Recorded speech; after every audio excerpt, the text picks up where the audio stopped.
Langston Hughes, Reading and Analysis, created by Jacob Sawyer. The Negro Speaks of Rivers by Langston Hughes. I've known rivers. This first line sets up the poem, and it shows that time has passed and that he has spent time with the rivers, and he looks back very fondly on it. I've known rivers as ancient as the world and older than the. The second and the first line help set up the poem. This helps the reader to understand what's going to happen and to kind of build a background. The third line, flow of human blood in human veins. This third line describes how even though blood is very, very old, the rivers are even older, and there's a very deep connection that has been created with Mother Earth.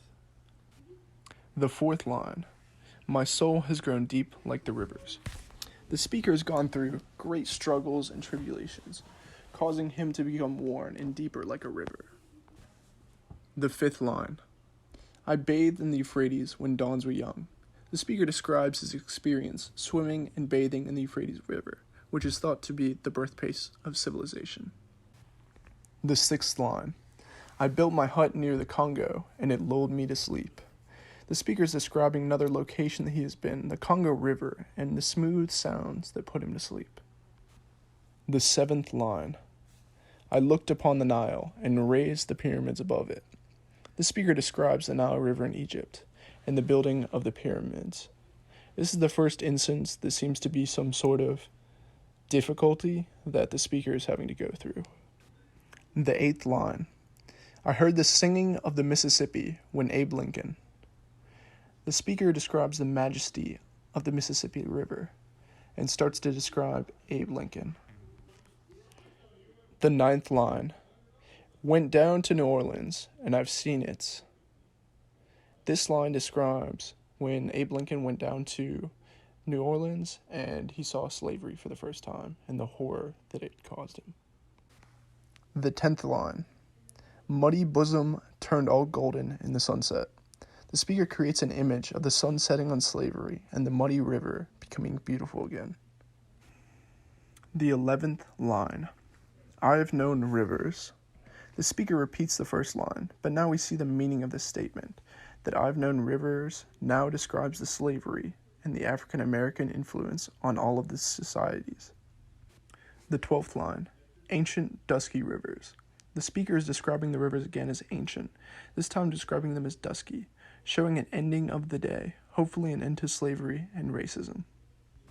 The final line, my soul has grown deep like the rivers. The speaker repeats the fourth line, showing the importance of the river and its connection to him.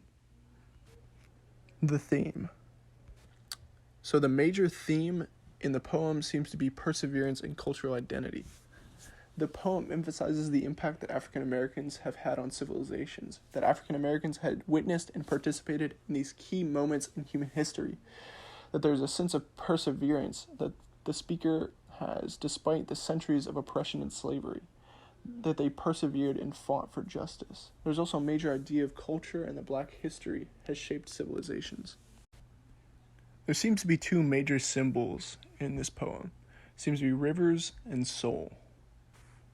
The symbol of rivers. At the start of the poem, the rivers seem to be very physical, while later in the poem, the rivers discussed seem to be more symbolic and describe the events that have transpired on their banks. The river seems to symbolize human history that is continuous and cannot be stopped.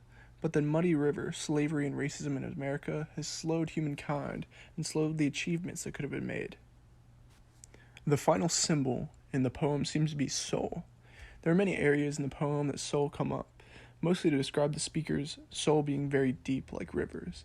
It seems to symbolize Black culture and history, showing that it is very deep, rich, like the rivers. It is overflowing and cannot be stopped. The Negro Speaks of Rivers eloquently shows how history has been shaped by African Americans, the difficulties they have been through, and the perseverance that they have shown despite slavery and racism in America. Hughes wanted to shed light on these issues and create a poem that highlighted the identity of African American culture.